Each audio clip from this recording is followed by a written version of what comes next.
Fala, gigantes! Bem-vindo a mais um vídeo aqui da nossa playlist sobre conjuntos numéricos. E hoje nós vamos falar dos conjuntos dos números irracionais. Mas antes, claro, não deixe de seguir o nosso canal, curtir, comentar e compartilhar os nossos vídeos. E, claro, ativar o sininho e as notificações para não perder nenhuma novidade. Vamos lá! Vamos começar aqui com conjunto dos números irracionais. Bom, nós, na última aula, falamos sobre o conjunto dos racionais, falamos sobre dízimas periódicas, frações geratriz, e agora nós vamos falar dos conjuntos dos irracionais. Bom, esse conjunto é muito maneiro. Por quê? Observe, você tem o conjunto dos racionais, que é a junção do natural com o inteiro e com os próprios racionais, que são ali as frações. E aqui você tem um conjunto dos irracionais que é distinto em todas as características, ou seja, é um conjunto diferentão. Imagine que dentro dos reais, que nós vamos falar em breve, esse irracional ele é um número que é apenas caracterizado como irracional. Observe que eu posso caracterizar um natural como um racional, eu posso caracterizar um racional específico como um natural, mas aqui eu não posso caracterizar os irracionais com nenhum outro conjunto. Por quê? Porque a própria definição do conjunto dos irracionais me diz isso. Qual é a definição? Bom, um número irracional é todo número que em sua forma decimal é uma dízima não periódica. Então, lembra quando nós falamos do racional? O racional, os racionais, são aqueles números que podem ser escritos no formato de fração, de dois números inteiros e blá, blá, blá, blá, blá.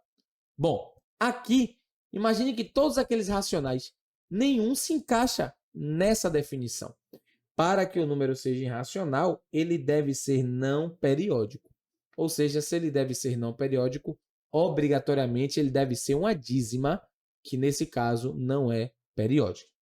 Bom, e aí eu trouxe aqui um comunicado importante, né? Um aviso sobre o conjunto dos números irracionais. Bom, um número irracional não pode ser representado como uma razão. Por quê? Porque se um número irracional é uma razão, obviamente esse número ele entra em conflito com a definição dos racionais. Porque para ser racional, precisa ser uma razão de dois inteiros. Então, obviamente, uns irracionais não pode ser uma razão, ou seja, não pode ser uma divisão de dois números inteiros. Bom, vamos lá, falando um pouco sobre as propriedades. E aí essas propriedades são interessantíssimas. Sejam n um valor, tá? Um número qualquer, pertencente aos naturais asterísticos. Gente, esse asterístico aqui quer dizer que são todos os números diferentes de zero, tá? E um outro número A pertencente aos naturais sem restrição. O que é que eu quero dizer nessa confusão toda aqui, nessa macarronada toda aqui? Observem, muito simples. Se um número ele tem uma raiz, seja raiz, né, cúbica, quadrada, quinta, sexta, se ele tem uma raiz exata, ele é caracterizado número inteiro. Se ele não tem, eu vou até riscar aqui, se ele não tem uma raiz exata com um número inteiro, então obrigatoriamente ele é irracional. Pense comigo. Raiz de 4, por exemplo. Raiz de 4, lá ele.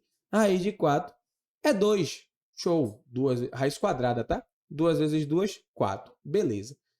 Mas e qual é a raiz de 2? Não é um número exato. Se não é um número exato, obrigatoriamente essa raiz deve ser irracional. Ok? Vamos lá. Propriedade 2. E aí, pessoal? Eu vou fazer o seguinte, eu vou juntar as próximas 4 propriedades em uma só. Imagine que a soma, a subtração, a multiplicação e a divisão de um número racional com um irracional é um número irracional. Galera, preste atenção, eu estou falando aqui da relação entre um racional e um outro irracional. Observe que em momento nenhum aqui eu falei de dois irracionais. Eu estou falando de um racional com outro irracional. Essa junção, dentro das 4 operações básicas que nós conhecemos, soma, subtração, multiplicação e divisão, essa junção desses dois números sempre vai resultar em um número irracional. E eu trouxe aqui, alguns exemplos. A primeira propriedade ela é exemplificada dessa maneira. Raiz de 2 pertence aos irracionais. Por quê? Porque raiz de 2 não é uma raiz exata. Da mesma forma que a raiz quinta de 6 também pertence aos irracionais, porque não é uma raiz exata. Diferentemente da raiz sétima de 1, que a gente sabe que o resultado é 1, ou seja, ele não pertence aos irracionais. E a raiz cúbica de 8, que nós sabemos que é 2, ou seja, não pertence aos irracionais. Bom, vamos lá. Aí a propriedade 2 fala a respeito da soma de um racional com um irracional. Aqui eu trago para vocês um exemplo. E essa soma, obviamente, vai dar um número irracional.